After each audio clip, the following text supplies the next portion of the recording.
Assalamualaikum warahmatullahi wabarakatuh. Salam sejahtera untuk kita semuanya. Halo Ananda semua, gimana kabarnya nih? Semoga kita semua dalam keadaan sehat ya. Amin. Perkenalkan, nama Ibu Elsa Eka Putri, bisa dipanggil dengan nama Ibu Elsa. Pada kesempatan ini, Ibu akan membahas materi geografi kelas 12 yang berjudul Interaksi Keruangan Desa dan Kota. Interaksi Keruangan Desa dan Kota. Yang pertama adalah desa. Menurut Undang-Undang Republik Indonesia Nomor 6 Tahun 2014 tentang desa, desa diartikan sebagai kesatuan masyarakat hukum yang memiliki batas wilayah yang berwenang untuk mengatur dan mengurus urusan pemerintah, kepentingan masyarakat setempat berdasarkan prakarsa masyarakat, hak asal-usul atau hak tradisional yang diakui dan dihormati dalam sistem pemerintahan negara Republik Indonesia. Karakteristik desa, yang pertama, penduduk saling mengenal dalam pergaulan hidupnya. Yang kedua, penduduk mempunyai ikatan perasaan yang sama tentang kebiasaan. Yang ketiga, mata pencarian penduduk pada umumnya adalah agraris. Biasanya dipengaruhi oleh keadaan lingkungan dan iklim setempat. Yang selanjutnya adalah klasifikasi desa. Yang pertama, desa tradisional, yaitu desa yang penduduknya masih bergantung kepada alam. Yang kedua adalah desa swadaya, merupakan desa yang mulai berkembang. Penduduk desa swadaya masih memiliki kuat terhadap adat istiadat. Mata pencarian penduduknya adalah petani. Yang ketiga adalah desa swakarya, mulai dimasuki pengaruh dari luar dan mata pencarian penduduknya mulai bervariasi dan pemerintahan sudah mulai berkembang dengan baik. Yang keempat adalah desa swasembada, menunjukkan kondisi desa sudah maju. Pada tahap ini, penduduk memiliki mata pencaharian yang beragam. Oke Anda semua, kita lanjutkan materinya dengan pola pemukiman desa. Yang pertama, pola pemukiman menyebar. Pola pemukiman menyebar dapat dijumpai di daerah dataran rendah dan dataran tinggi. Di wilayah dataran tinggi, penduduk wilayah lahannya relatif datar untuk membangun rumah. Sementara itu, di wilayah dataran rendah, penduduknya bebas membangun rumah tanpa terhambat. Yang kedua adalah pola pemukiman memanjang. Pola pemukiman memanjang terbentuk karena pengaruh bentang alam atau bentang budaya yang membentuk memanjang. Pola pemukiman memanjang terbentuk di sepanjang tepi sungai, pantai, atau jalan raya.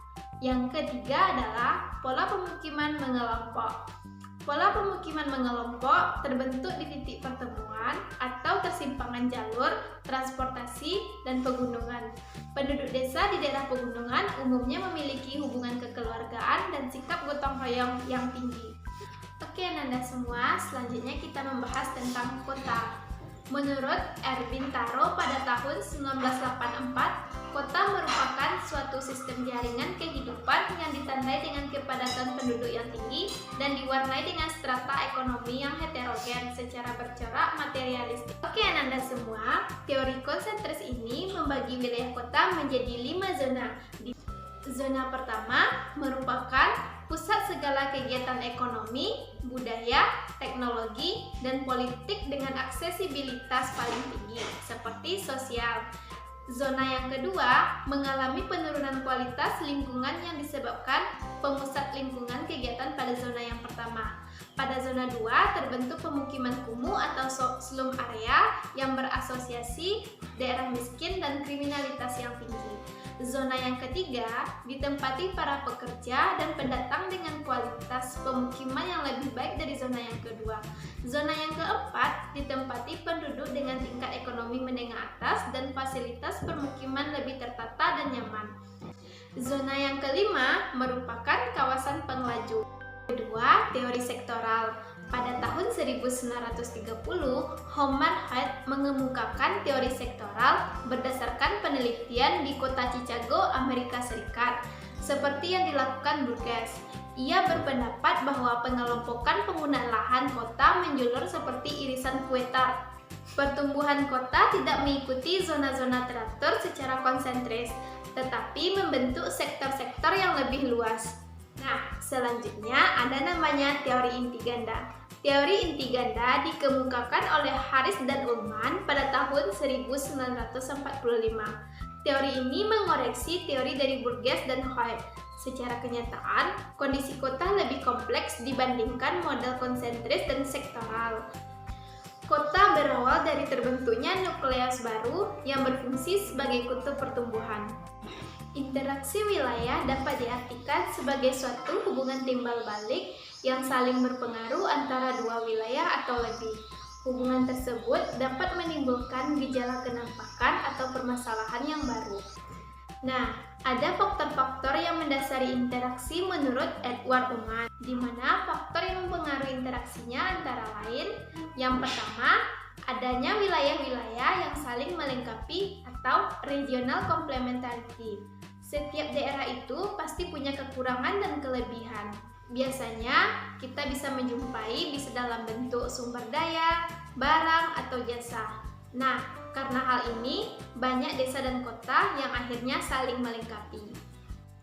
Yang kedua, adanya kemudahan atau pemindahan dalam ruang. Ada suatu wilayah yang memutus atau melemahkan interaksi dua wilayah. Nah, seperti gambar tersebut, kita bisa melihat adanya wilayah A dan B menjadi lemah interaksinya karena adanya wilayah C. Selanjutnya, adanya kesempatan berintervensi. Karena jarak wilayah A lebih dekat ke wilayah C dibandingkan dengan wilayah B, akhirnya wilayah A lebih pilih berinteraksi dengan wilayah C. Walaupun wilayah B dan C sama-sama dapat mendukung wilayah A, yang terpilih tetaplah yang paling banyak menawarkan kemudahan buat wilayah A ya Nanda. Oke Nanda semua, apakah kalian tahu nih ternyata interaksi desa dan kota juga berdampak loh terhadap desa dan kota itu sendiri? Mari kita bahas ya, apa sih dampaknya terhadap desa dan kota itu sendiri? Dampak interaksi desa dan kota. Yang pertama, dampak positif interaksi desa dan kota. Bagi desa itu sendiri, dampaknya ialah pengetahuan penduduk desa, prasarana pendidikan yang memadai. Yang kedua, ketertinggalan wilayah desa semakin berkurang. Dan yang ketiga, kesenjangan ekonomi wilayah semakin berkurang. Dan yang keempat, aksesibilitas wilayah desa semakin mudah karena tersedia jalur transportasi yang memadai. Selanjutnya, kebutuhan barang-barang yang tidak dihasilkan di desa terpenuhi. Selanjutnya, dampak positif interaksi desa dan kota bagi kota. Yang pertama, pasokan sumber daya alam berupa bahan mentah atau bahan baku industri terpenuhi. Yang kedua, kebutuhan pangan yang berasal dari desa terpenuhi. Yang ketiga, kebutuhan tenaga kerja dari desa di kota tercukupi. Dan yang keempat, produksi yang dihasilkan penduduk kota dapat dipasarkan hingga ke pelosok desa. Oke Anda semua, selanjutnya kita akan membahas dampak negatif interaksi desa dan kota. Yang pertama, dampak negatif interaksi desa dan kota bagi desa.